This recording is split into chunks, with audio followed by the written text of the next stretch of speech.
ওয়ালাইকুম রহমতুল্লাহ। আমরা এখন চলে আসছি জয়দেবপুর এই রেল স্টেশনে। আমার সাথে রয়েছেন মুফতি ফুরকান আহমদ দিলেলপুরি সাহেব দামাত বরকাতুহুম। উনি আমাদের এই সাথে রয়েছেন। উনি এখন যাবেন এই ময়মনসিংহ। হ্যাঁ, তার আজকে একটি কাজ রয়েছে। সেই কাজটা হলো যে অত্যন্ত কোরআন সুন্নাহ এই মোতাবেক কাজ। সেই কাজটা হচ্ছে মানে যে জিনকে সে বিতাড়িত করবে। আর এটা সবটাই হচ্ছে কোরআন সুন্নাহ মোতাবেক।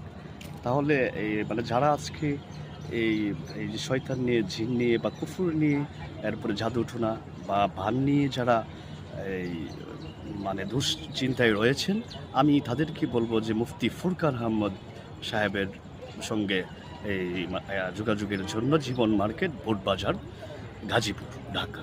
আসসালামু আলাইকুম। ইনশাআল্লাহ হেরে যাবে শয়তান।